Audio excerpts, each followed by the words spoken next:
ఇక varicose veins నుండి విముక్తి పొందండి. ఎవిస్ వాస్కులర్ సెంటర్ ఇప్పుడు మన KPHP లో గ్రాండ్ ఓపెనింగ్ ఏప్రిల్ 4వ తేదీన. వాగర్థావివ సంపృక్తౌ వాగర్థ ప్రతిపత్తయే జగతః పితరౌ వందే పార్వతీ పరమేశ్వరౌ. అన్నపూర్ణే సదా పూర్ణే శంకరః ప్రాణవల్లభే జ్ఞానవైరాగ్యసిద్ధ్యర్థం భిక్షాం దేహీ చ పార్వతి మాతా చ పార్వతీదేవి పితాదేవో మహేశ్వరః బాంధవా శివభక్తాశ్చ స్వదేశో భువనత్రయం. సదాశివసమారంభాం శంకరాచార్యమధ్యమాం అస్మదాచార్యపర్యంతం వందే గురుపరంపరాం.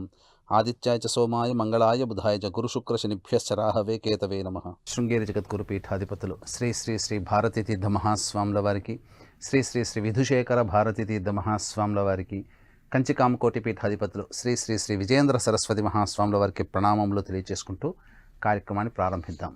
శని త్రయోదశి వీక్షించేటువంటి సుమన్ టీవీ ప్రేక్షకులు గమనించాల్సిన అంశం ఏంటంటే, శనికి సంబంధించినటువంటి పరిహారాలు ఏదైనా పాటించుకోవాలన్నా మళ్ళీ మార్చిలోనే శని త్రయోదశి ఏర్పడుతుంది. కాబట్టి వీక్షించేటువంటి ప్రేక్షకులు అందరూ కూడా ఈ శని త్రయోదశి పర్వదినాన్ని పురస్కరించుకొని ఈ యొక్క చెప్పబడేటువంటి రాశులందరూ కూడా చక్కగా పరిహారాలు పాటించండి. గమనించాల్సినటువంటి అంశం ఏంటంటే, శని సంచారం జరుగుతున్నటువంటి రాశిని అనుసరించి శని యొక్క దోషము కలిగినటువంటి రాశులు కొన్ని ఉంటాయి. ఏలిన నాటి శని ప్రభావము ఇప్పుడు మకర కుంభమీన రాశుల్లో వారికి ఉంటుంది. అంటే మకర రాశిలోకి శని సంచారం జరుగుతున్నది కారణం చేత మకర రాశి వారికి కుటుంబ శని, కుంభరాశి వారికి జన్మశని, మీనరాశి వారికి వ్యయశని, అలాగే వృషభ రాశి వారికి దశమస్థానంలో శని సంచారం జరుగుతున్న కారణం చేత కంటక శని. కంటక శని అంటే దాని అర్థము కాలిలో ముళ్ళు గుచ్చుకుంటే ప్రతి అడుగు ఎంత బాధ పడుతుందో అలాగే మనం వేసే ప్రతి అడుగు కూడా అంతే బాధాకరమైనటువంటి ఫలితాల్ని మనం పొందుతాం. కాబట్టి ఈ యొక్క వృషభ రాశి వారికి కంటక శని, కర్కాటక రాశి వారికి అష్టమ శని, వృశ్చిక రాశి వారికి అర్ధాష్టమ శని. ఈ అష్టమ శని ప్రభావం ఒక రకంగా, అర్ధాష్టమ శని ప్రభావం ఇంకా కొంత తీవ్రంగా ఉంటుంది. ఇక సింహరాశి వారికి దాంపత్య శని లేదా భాగస్వామ్య శని, మిథున తులారాశి వారికి యోగ శని ప్రభావం. వెరసి వృషభ, మిథున, కర్కాటక, సింహ, తుల, వృశ్చిక, మకర, కుంభమీన రాశుల్లో జన్మించినటువంటి వారికి శనిదోష ప్రభావము అధికంగా ఉంటుంది. ఇందులో ఏమాత్రం సందేహం లేదు. కాబట్టి ముఖ్యంగా అశ్విని నక్షత్రం దేనికి సంకేతం అంటే దేవ వైద్యులు వాళ్ళు. కాబట్టి ఈ యొక్క దేవ వైద్యులైనటువంటి అశ్విని నక్షత్రంలో శని త్రయోదశి ఏర్పడుతుంది. కాబట్టి ఆ రోజున శని ప్రభావం కలిగినటువంటి వాళ్ళు ఎవరైతే ఉంటారో, శని దోషంతో పీడింపబడుతూ ఉంటుంటారో వాళ్ళందరూ కూడా శని భగవాను యొక్క అనుగ్రహాన్ని పొందినట్లయితే తప్పకుండా ముఖ్యముగా అనారోగ్య సమస్యల నుంచి బయటపడతారు. భవిష్యత్తులో వచ్చేటువంటి అనారోగ్య సమస్యలు కావచ్చు, లేదా ఇప్పుడు కూడా అనారోగ్య సమస్యలతో ఇబ్బంది పడుతున్నటువంటి వృషభ, మిథున, కర్కాటక, సింహతుల, వృశ్చిక, మకర, కుంభమీన రాశుల్లో జన్మించినటువంటి వారికి ఉపశమనం లభిస్తుంది. దైవానుగ్రహం ఎలా కలుగుతుందనంటే, మనం తీసుకునే వైద్యము మనకు బాగా అనుకూలంగా ఉంటుంది. లేదా మనం అనారోగ్యంతో బాధపడుతున్నాము, ఎటువంటి వైద్యం సరిగ్గా అందలేకపోతుంది, కానీ ఈ శని ప్రభావం వలన చక్కటి వైద్యుడు లభిస్తాడు. లేదా మనకు చక్కటి మందు, మనకు ఏర్పడినటువంటి అనారోగ్యానికి సరి అయినటువంటి మందు మనకు లభిస్తుంది. తద్వారా మనం అనారోగ్యం నుంచి బయటపడతాము.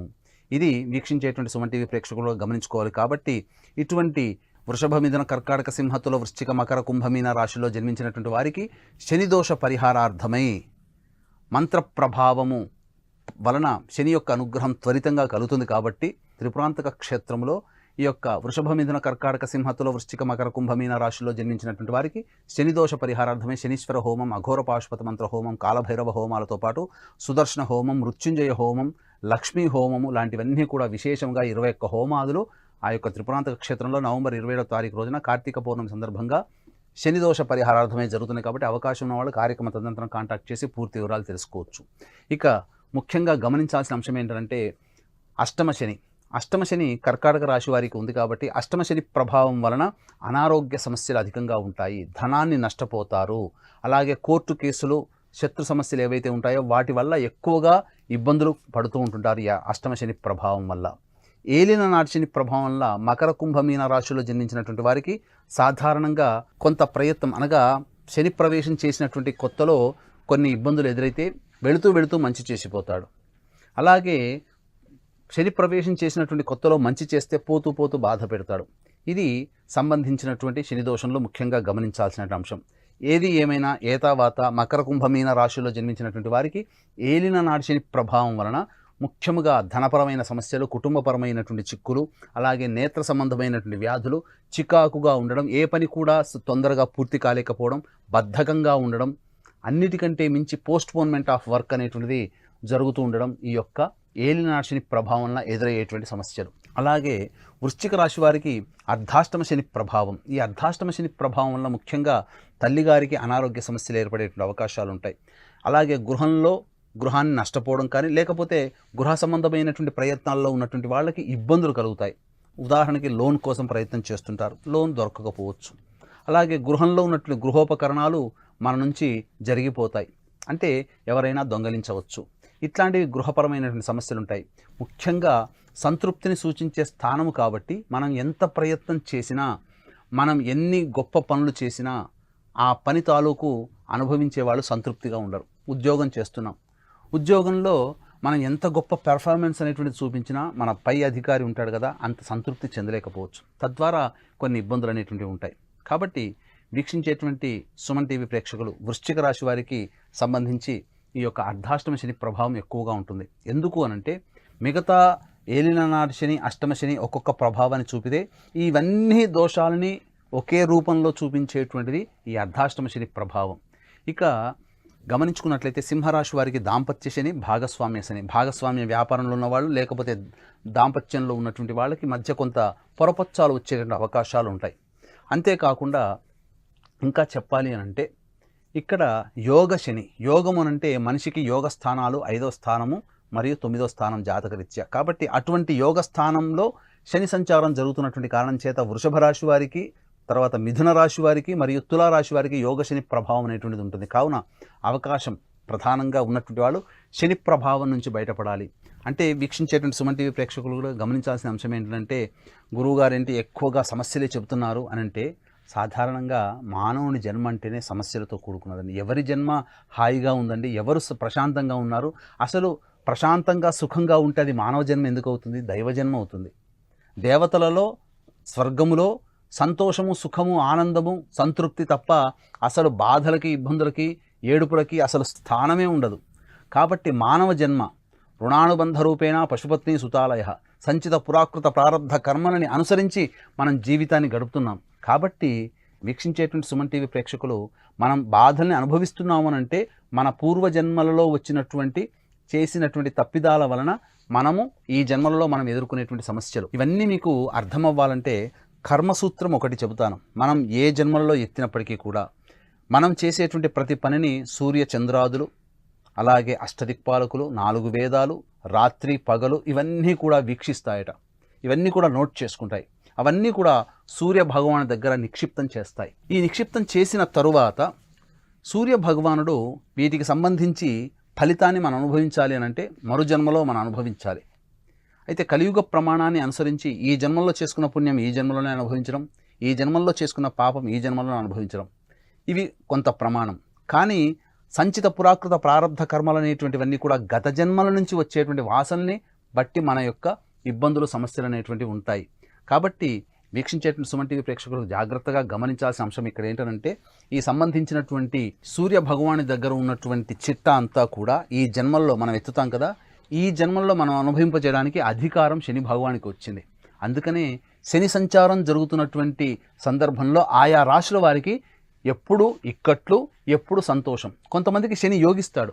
ఉదాహరణకి ఎన్టీ రామారావు గారి జాతకాన్ని చూసుకుంటే శని యోగించాడు. శని ప్రభావం ఉన్నప్పుడే పెట్టినటువంటి 6 నెలల్లోనే ముఖ్యమంత్రి పదవిని పొందగలిగినటువంటిది. కాబట్టి శని అనుగ్రహం ఉన్నా అంతే స్థాయిలో ఉంటుంది, శని యొక్క ఆగ్రహం ఉన్నా కూడా అంతే స్థాయిలో ఉంటుంది. కాబట్టి దీన్ని దృష్టిలో పెట్టుకొని వృషభ, మిథున, కర్కాటక, సింహ, తుల, వృశ్చిక, ధనస్సు, మకర, కుంభ, మీన రాశిలో జన్మించినటువంటి వారు శని ప్రభావానికి గురవుతారు. శని దశ, శని అంతర్దశల్లో ఉన్నటువంటి వాళ్ళు. అలాగే సంబంధించి ప్రధానముగా ఇక్కడ వీక్షించేటువంటి సుమన్ టీవీ ప్రేక్షకులు గమనించాల్సిన అంశం ఏంటంటే, శని కలియుగానికి రాజు, రాహుకేతులు మంత్రులు. కాబట్టి రాజు మంత్రి యొక్క నక్షత్రమైనటువంటి రాహు నక్షత్రంలో ప్రవేశం జరిగిన దర్భ్యత ఏమవుతుంది? శని రాహుల కలయిక శపథి యోగం అంటారు. ఇది చాలా దుర్యోగము. మాయ అంటే మనం అనుకున్నది ఒకటి జరిగేది ఒకటిగా ఉంటుంది. ప్రపంచమంతా కూడా కొన్ని విపత్తులు రావచ్చు. ముఖ్యంగా రాహువు అనేటువంటి గ్రహము గనుక గమనించుకున్నట్లయితే పెట్రోల్ సంబంధమైనటువంటి ఉత్పత్తులు, డీజిల్ కావచ్చు, కిరసనాయిల్ కావచ్చు, అలాగే నాఫ్థలిన్ కావచ్చు, ఇలా చాలా అనేక రకాలైనటువంటి ఉత్పత్తులకి పెట్రోల్ కారణం. కాబట్టి ఆ పెట్రోల్ లభించేటువంటి దేశాలలో సమస్యలు, ఇబ్బందులు అధికమవ్వవచ్చు. శని రాహులు కలిశారు అనంటే ముఖ్యంగా సామూహిక మారణ హోమాలు జరగవచ్చు, ఎక్కువగా భయభ్రాంతులు, బాంబ్ బ్లాస్ట్స్ ఎక్కువగా జరగవచ్చు. కాబట్టి ఇవన్నీ కూడా శని రాహుల కలయిక ప్రభావం అనేటువంటిది జరుగుతున్న కారణం చేత శని రాహు నక్షత్రంలో ఉన్నంత వరకు తప్పదు. కాబట్టి వీక్షించేటువంటి సుమన్ టీవీ ప్రేక్షకులు కూడా ఈ చెప్పబడినటువంటి రాశుల్లో ఉన్నటువంటి వాళ్ళు కొన్ని పరిహారాలు పాటించాలి. చాలా అతి సులభమైనటువంటి పరిహారాలు మీకు తెలియజేస్తాను. కాబట్టి జాగ్రత్తగా గమనించండి. వృషభ, మిథున, కర్కాటక, సింహ, తుల, వృశ్చిక, మకర, కుంభ, మీన రాశుల్లో ఉన్నటువంటి వారికి శని ప్రభావం అధికంగా ఉంటుంది. కాబట్టి శనివారం రోజున పొద్దున్నే సూర్యోదయం కంటే ముందే లేచి కాలకృత్యాదులు తీర్చుకొని నవగ్రహాలు ఉన్నటువంటి దేవాలయానికి వెళ్ళి ఆ నవగ్రహాల చుట్టూ శివాయ నమః అంటూ 108 ప్రదక్షిణలు, శక్తి లేదు 54, అంతకన్నా శక్తి లేదు 41 ప్రదక్షిణలు. ఇక అంతకన్నా ఇంకా మేము శక్తి లేదు, ఇంకా చేయలేకపోతున్నాం, ఇంకేదైనా మార్గం ఉందంటే 27 ప్రదక్షిణలైనా, కనీసం తక్కువ 27 ప్రదక్షిణలైనా శివాయ నమః అంటూ 27 ప్రదక్షిణలు చేసిన తర్వాత శని భగవానుడికి తైలాభిషేకం చేయాలి. ఎలా చేయాలి అభిషేకం అనంటే, ముందుగా నువ్వుల నూనెతో ఇనుప ప్రమిదలో, లేకపోతే మట్టి ప్రమిద తెచ్చుకోండి, వీలైతే ఇనుప ప్రమిదలలో నల్ల ఒత్తితో దీపారాధన, లేదా నల్లబట్ట తీసుకుని దాన్ని ఒత్తిగా చేయండి. చేసి నల్ల నువ్వుల నూనెలో దీపారాధన చేయండి. చేసిన తర్వాత ఓం హ్రీం శనైశ్చరాయ నమః, ఓం హ్రీం శనైశ్చరాయ నమః, ఓం హ్రీం శనైశ్చరాయ నమః అనుకుంటూ ఆ యొక్క శనీశ్వరునికి నల్ల నువ్వుల నూనెతో అభిషేకం జరిపించండి. జరిపిన తర్వాత అన్నము, నల్ల నువ్వులు కలిపిన ముద్ద నైవేద్యంగా పెట్టండి.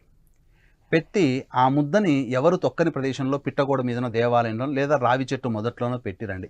పక్షులు తినే విధంగా చేయండి. అంతేకాకుండా ఇక్కడ గమనించాల్సిన అంశం ఏంటంటే, ఈ శని ప్రభావంతో ఉన్నటువంటి వాళ్ళకి ముఖ్యంగా ఆంజనేయుని యొక్క అనుగ్రహం కూడా కలిగితే శని దోషం తొలగుతుంది. కాబట్టి మీకు వీలైతే ఈ పరిహారం చేసిన తర్వాత ఆంజనేయ స్వామి దేవాలయానికి శనివారం చేరుకొని శ్రీరామ నామ జపం చేస్తూ 27 ప్రదక్షిణలు చేయండి. చేసి మీరు పడమర దిక్కుగా కూర్చోవాలి, అంటే వెస్ట్ ఫేస్ పెట్టాలి. మీరు పెట్టి ఈ యొక్క హనుమాన్ చాలీసాని 8 సార్లు పఠించండి. పఠించి మినపగారెల దండని ఆ స్వామివారికి సమర్పించండి. చిల్లు ఉండకూడదు. ఆ విధంగా సమర్పించండి. శని ప్రభావం చాలా మటుకు తగ్గుతుంది. మంత్రం దైవం మంత్రాధీనం, తన్మంత్రం బ్రాహ్మణాధీనం. కాబట్టి ఈ పరిహారాలు చేసుకునేటువంటి వాళ్ళు చేసుకోండి. ఇలాంటివి ముఖ్యంగా వివాహం కావాల్సినటువంటి అబ్బాయిలకి, అమ్మాయిల కోసం హోమాది కార్యక్రమాలు జరిపించడం జరుగుతుంది. కాబట్టి అవకాశం ఉన్న వాళ్ళు కార్యక్రమం కాంటాక్ట్ చేసి పూర్తి వివరాలు తెలుసుకోవచ్చు. సర్వం శ్రీ ఉమామహేశ్వర పరబ్రహ్మార్పణమస్తు. సుమన్ టీవీలో మీ పర్సనల్ అండ్ బిజినెస్ ప్రమోషన్స్ కోసం కింది నెంబర్కి కాంటాక్ట్ చేయండి.